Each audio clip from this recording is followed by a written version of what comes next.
This is Doxy Mom, and welcome back to my channel. If you haven't done so already, I greatly appreciate if you hit that little red subscribe button. You can ring the bell for notifications, and if you like this video, just give it a thumbs up. Well, Miss Cindy and we're here to bring you the news in 15 minutes or less, so let's get started.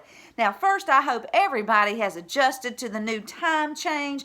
Now, I don't know about you guys, but, I just really don't like having to change the time, and personally, I'd just rather stay on daylight savings time, and several states are looking to do the same. Now, Governor Henry McMaster of South Carolina, he signed a bill in February that would put the state in permanent daylight savings times. And 8 states, well, they've joined him in passing similar legislation for year-round daylight savings time, including Utah, Arkansas, Delaware, Maine, Oregon, Tennessee, Washington, and Florida. However, any real change must come from the federal level. So it will literally take an act of Congress to get that changed. And I'm not going to hold my breath because we all know our Democrat-controlled Congress, well, all they want to do is bash our wonderful president.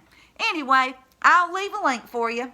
Well, the Federalist, they're reporting that Obama's Homeland Security IG has been indicted.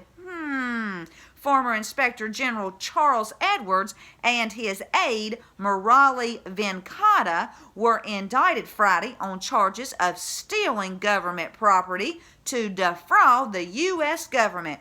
Venkata, he was also charged with destroying records, and the indictments handed down by the Justice Department allege that Edwards and Venkata were working with others within the IG's office to orchestrate a scheme to steal confidential and proprietary software that includes sensitive information on government employees. This is awful. Edwards was attempting to resell a revamped package of the software as a product of his firm, Delta Business Solutions. Now, Edwards retained software developers in India for the purpose of developing his commercial alternative of the DHS-OIG software. Well, I hope they throw the book at these thieves, and I pray that they find Jesus while they're in prison, and I'll leave a link. Now, Charlie Kirk, that nice young man, he tweeted this out. Nancy Pelosi tore up the State of the Union speech. Chuck Schumer threatened conservative justices by name. Bernie won't condemn his supporters attacking Trump supporters. Remind me again how the president is dividing the country. Well, that's an excellent point, Charlie. And speaking of our wonderful president, well, he just named Mark Meadows, our wonderful congressman from North Carolina and best friend of Jim Jordan. Well, he is now the White House Chief of Staff. He will be replacing Mick Mulvaney, who will become the United States Special Envoy for Northern Ireland. Now, I figured that Mark would be moving into some type of position in the White House after he announced he would not be running for Congress in 2020. Well, congratulations, Mark Meadows. North Carolina is so very proud of you, and you, sir, are a true patriot. And I'll link my Twitter if you want to go check out President Trump's tweet and the great comments there made about Mr. Mark Meadows. Now, Fox News, they're reporting that the Illinois Supreme Court rejected former Empire star Jussie Smollett's request to throw out charges that accuse him of staging a racist, homophobic attack in Chicago. The ruling came on Friday, along with the court's decision rejecting the actor's effort to remove the special prosecutor in the case. Now, the court did not explain its decision to reject the arguments by Jussie's lawyers, and you know what? They don't have to explain it, guys, but this is great news because Jussie, he needs to pay for what he did, and y'all know this was a political stunt because Kamala Harris, she was pushing her anti-lynching bill, and Jussie just happens to end up with a rope around his neck. And I'll leave a link. Now, the New York Post, they're reporting that Prince Andrew has hired Britain's most formidable extradition lawyer to protect him against the FBI inquiry into his late pedo pal Jeffrey Epstein. Now, according to the Daily Telegraph, the prince is so worried about being forced to talk that he has hired a team of lawyers to fend off the FBI. And the legal team is led by Claire Montgomery. And you know how much she charges an hour? $1,300 an hour. Can you even imagine that? Now, even though Prince Andrew has totally denied knowing about Epstein's criminal behavior and denies ever knowing Virginia Roberts, who says, she was made to have sex with the prince 3 times when she was 17 years old, which is just horrible.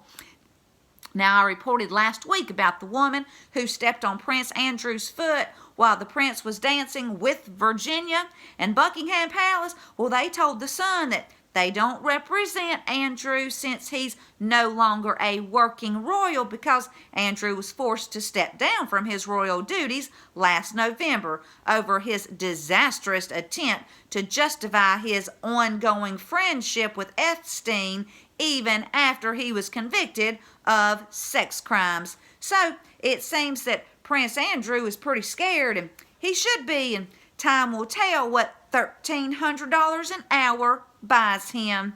And I'll leave a link. Now, LifeZette, they are reporting that even though Obama left office 3 years ago, his minions are still wreaking havoc. And you think? Now, the 14 American citizens who tested positive for coronavirus on the Diamond Princess cruise ship in Japan, well, they were brought back by none other than Obama-appointed Dr. William Waters. Also, despite being warned by the CDC not to do so, Dr. Waters made the call to bring back the citizens. Now, the CDC was concerned that the passengers, among hundreds of Americans being evacuated from the ship, could spread the virus. Well, yeah, they could. Well, we just need to pray for all those affected by the virus. Many are recovering, so thank you, Jesus, for that. And we need to pray for President Trump to continue to find black hats in his administration and remove them. And I'll leave a link. Now, Fox News is also reporting that Hunter Biden should be held in contempt for continuing to deny a court order to turn over his financial information, flaunting his lack of respect for the legal process, and undermining the interest of the child he previously refused to support or even acknowledge, according to a blistering new filing from the mother of Hunter's child in an ongoing paternity case. The case threatens to surface new information about Hunter's overseas dealings in Ukraine, China, and elsewhere during the Obama administration, and his father's apparent knowledge of those arrangements as Joe has surged as the frontrunner in the Democrats' presidential primary. Now, after months of hiding, one has to wonder if Hunter has financial documents that could shed some light on his father's massive conflicts of interest as vice president. Now, Hunter must appear for a deposition on March 11th, and I've been telling you, March is going to be a wild and crazy month in the court system, so I'll be busy, but I'll be keeping you posted. Now, despite his efforts to get out of it and obtain a protective order, he's got to be there. Now, top Republican senators recently requested travel records from the Secret Service that might shed some light on Biden's dealings in China. So let's just pray that the truth will come out and justice will be served. And here's your daily reminder to pray for our president, his family, our military, their families, 17 in the team, and all those fighting for our country. Now, I'm going to leave you with John chapter 8, verses 42 through 47. Jesus said to them, "If God were your Father, you would love me, for I have come here from God. I have not come on my own. God sent me. Why is my language not clear to you? Because you are unable to hear what I say. You belong to your father, the devil, and you want to carry out your father's desires. He was a murderer from the beginning, not holding to the truth, for there is no truth in him. When he lies, he speaks his native language, for he is a liar and the father of lies. Yet, because I tell the truth, you do not believe me. Can any of you prove me guilty of sin?